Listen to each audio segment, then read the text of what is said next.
Bueno, y ahora vamos a hablar del mundo secreto de las plantas, un tema que realmente nos apasiona y como cada semana Patro Manzano nos acompaña. Patro, bienvenida. Hola, buenas tardes. Para hablarnos de plantas que se beben, que así como titular es bastante impactante, pero es cierto que a lo largo de la historia siempre hemos oído hablar de esos brebajes, de esas infusiones, de esos licores que, bueno, pues que además tienen también como mucha historia, mucha leyenda detrás. Pues sí, hoy lo vamos a dedicar un poco a las plantas que se beben, aunque todo el mundo sabe que con las plantas podemos hacer infusiones y ya nos las tomamos. Pero bueno, vamos a hablar de una preparación alcohólica, de los licores.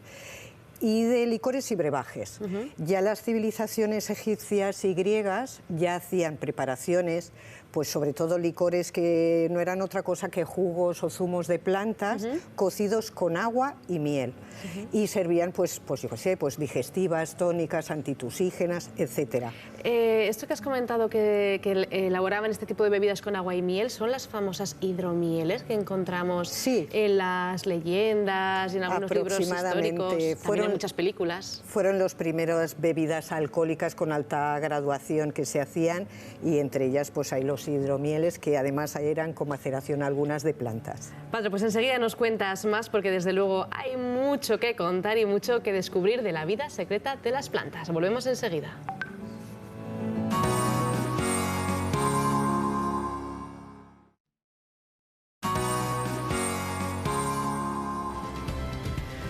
Lo retomamos justo donde lo habíamos dejado. Estamos hablando de la vida secreta de las plantas con nuestra compañera y amiga Patro Manzano.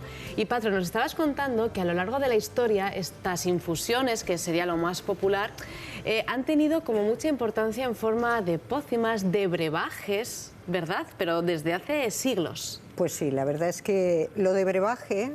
Bueno, vamos a hacer ahí una distinción. No vamos a hablar hoy de brebajes, pero vale la pena destacar que cuando oímos hablar de un brebaje, lo primero que viene de la palabra del latín vivere, que significa beber, y que nos connota, pues eso, que es algo como que va a tener un gusto poco agradable, va a ser algo raro. Menudo brebaje, sí, hoy en día sigue teniendo un poco esa connotación. Te voy a preparar un brebaje, exacto, que normalmente pues lo preparaban o curanderos, magos o brujas con plantas y otros elementos de la naturaleza y que eran siempre con un fin curativo y que parece que le tiene ahí un halo de magia y de misterio que la curación iba a ser algo milagrosa, por lo menos cuando hablamos de brebaje. Claro, pero todos estos brebajes de la antigüedad, digamos que tendrían, algunos de ellos, una base que hoy en día consideraríamos científica, es decir, plantas medicinales que pues, pueden tener propiedades antiinflamatorias y que se utilizaban, por ejemplo, pues, para eliminar o para reducir inflamaciones. Exacto. Concretamente, la vida de los licores con la maceración y destilación de plantas, ya pasamos de los jugos cocidos con agua y miel, entra en juego este elemento que tenemos aquí. El alambique. El alambique. Que nos has traído hoy uno muy bonito. Bueno, este alambique, para que os hagáis una idea, no aparece en la historia hasta el siglo X. Es un invento que, bueno, lo inventó un sabio persa, Al-Razi, en el siglo X, y él lo hizo con la intención de preparar perfumes, elixires, algunas medicinas y algún alcohol, algún licor de frutas fermentadas. ¿Cómo se utiliza un alambique? Por ejemplo, para destilar, decías, unas gotitas de un aroma, de una esencia. Concretamente, el que tenemos aquí, para que la gente lo sepa, porque habrá gente que lo tenga, es prácticamente igual, no ha variado a lo largo de la historia. Se compone de tres partes importantes, que es una caldera, que es esto, es una especie de olla, luego tiene una cúpula y un vaso refrigerante. Esto siempre se tenía que utilizar normalmente en el río, cerca de un arroyo, porque necesita este vaso refrigerante agua fría para poderlo enfriar. Y estas partes que están, veis que están separadas, para poderlas sellar se ponía un poco de barro. ¿Cómo se hacía? Se metía un alcohol, normalmente era vino, en esa época sí que había vino y vinagre, por lo tanto se metía el vino y se metía una planta para poderla destilar, romero, tomillo, laurel, lo que fuera. ¿Qué pasa? Que al ponerle calor, la parte más volátil del vino, que es el alcohol, se transforma en gas, arrastrando de la planta los principios activos pasa por aquí este gas, aquí se enfría y por aquí lo que tenemos es un líquido, un aguardiente con las propiedades de la planta. Entiendo que esto estaba al alcance de muy pocos. Muy pocos. De hecho, los licores que tenemos hoy en día vienen casi todos de la época de monasterios y conventos, porque realmente pues los monjes eran los que tenían el tiempo, los conocimientos de las plantas, sus propiedades, y también tenían algún conocimiento de alquimia, por lo que ellos eran los encargados de elaborar y de probar pues todo lo que salía con este aparato. Venga, y en este aparato, en este alambique, ¿podríamos poner, por ejemplo, algo de ajenjo? Bueno, pues bien, muy bien, Blanca, veo que... Bien llevado, bien llevado. Voy aprendiendo, sí. Patro. Bueno, aquí tenemos una planta que es una planta muy común, que la tenemos muy habitual en la zona de Zaragoza. Esta que tenemos aquí, si se puede ver, está seca, pero esto que vemos son las florecitas amarillas. El ajenjo es una Artemisia absinthium y es una planta que tiene muchas propiedades digestivas, pero tiene una sustancia, un principio activo que no es soluble en agua, que se llama tuyona, que puede ser neurotóxica.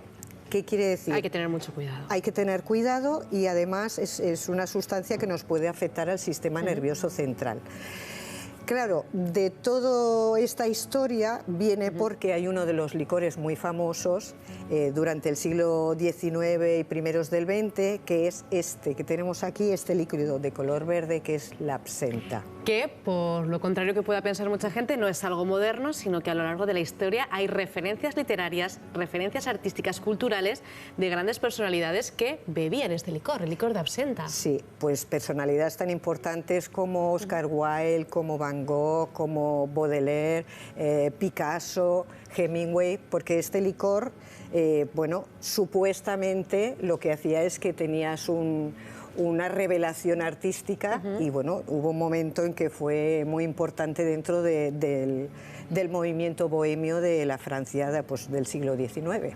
Y esto se consigue destilando, investigando, probando cómo se puede sacar algo del ajenjo. Concretamente con el licor de absenta no tenemos muy claro cuál es el origen. Sí que se sabe que alrededor de 1792 un doctor francés que vivía en Suiza recupera la receta y se la pasa a un convento, volvemos otra vez a los conventos, para que las monjas pues hicieran este licor, que empezaron a comercializarlo como un elixir digestivo, antipirético para bajar la fiebre, etc. También se le daba mucho a las madres, ¿no?, para paliar dolores relacionados con el parto, con las menstruaciones. Sí, es que concretamente esta planta, el ajenjo, siempre ha estado relacionado con los dolores de la madre, todo lo que tenía que ver con el parto, antes, después, los dolores, pero ya en licor pues ya nos imaginamos que ahí tenía ya también otras propiedades. Fue muy, muy, muy popular este licor. Y por lo visto lo sigue siendo. Vamos ahora con otra bebida. Esta me resulta más conocida, más familiar, la melisa. Sí. Esta es la planta de la melisa, es una planta culinaria que la podemos tener en casa, se puede tomar en infusión. Además, te voy a dar un trocito porque además me gustaría que la olieras porque tiene un olor muy suave, cítrico a naranja.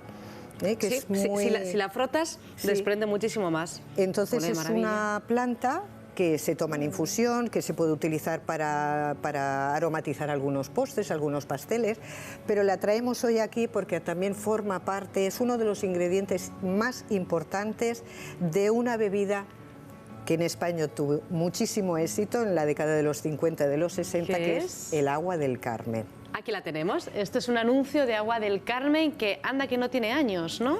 Pues para sentirse bien, dice, para decaimientos, jaquecas, molestias propias, mareos, insomnios, nervios, pequeñas indisposiciones, vamos, para sentirse bien, agua del Carmen. Exacto. Y está hecha con melisa. Con melisa. De hecho, también es una receta que se data de 1611, también de un humilde monje de las Carmelitas Descalzos, que bueno, descubrió las propiedades del agua de toronjil, que también se le llama toronjil, o del agua de melisa. Sobre todo sus propiedades en aquel entonces, hay que pensar, pues eso, en 1611, era pues para los cambios de humor, para las irritaciones, para el dolor del alma, para la histeria. Pero lo que estoy viendo de las que tenía, mujeres. eso Siempre. te iba a decir, un punto un poquito machista, ¿no? Exacto, como que los hombres no tienen histeria, claro. ¿no? Y no se ponen de mal humor ni tienen dolor del alma. Claro, por supuesto. En resumen, el agua del Carmen, que no era de todo menos agua, era una destilación de alcohol rebajado con un vino blanco, con esta planta, con canela, con clavo, con nuez moscada, o sea, tenía muchísimas cosas.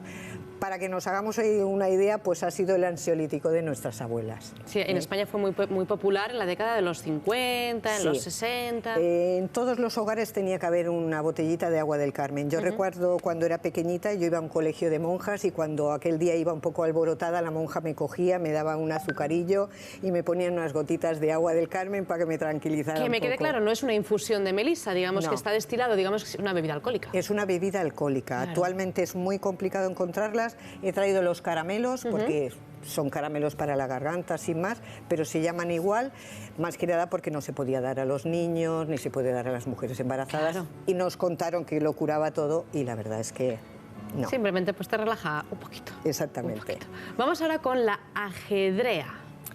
Bueno, la ajedrea... ¿Qué es la ajedrea? Te reconozco, Patro, que es la primera vez que escucho esta palabra. Bueno, yo la traigo hoy, pues ya veis, la pobre está un poco... Chuchurría, porque está seca. Es una planta culinaria también muy utilizada en la cocina. Es una planta que normalmente florece a finales de agosto, en septiembre tiene una florecita blanca y es muy común verla en las zonas calizas, en las riberas de los ríos. La utilizamos para todo, para carnes, para darles aroma, para aderezar las olivas. Es muy famosa. Hay gente que la huele y dice, ¡ah, las olivas! Y es porque es muy común utilizarla para eso. Y esta también se destila y se consigue un licor. También, lo que pasa que con esta concretamente hay una cosa muy curiosa y es que volvemos a la época medieval en los conventos. Esta planta fue muy popular en la Edad Media. Hay escritos en los que Carlomagno ya decía que en sus campos, en los que eran de su propiedad, exigía que se plantaran una serie de plantas aromáticas que él utilizaba y una de ellas era esta. Y si te parece, Patro, dejamos para otro día una de las propiedades que se le atribuye a esta planta, que es una planta afrodisíaca, que creo que esto merece una mesa de los secretos de las plantas aparte. ¿Te parece? Perfecto, muy bien. Patro Manzano, muchísimas gracias. Gracias a ti.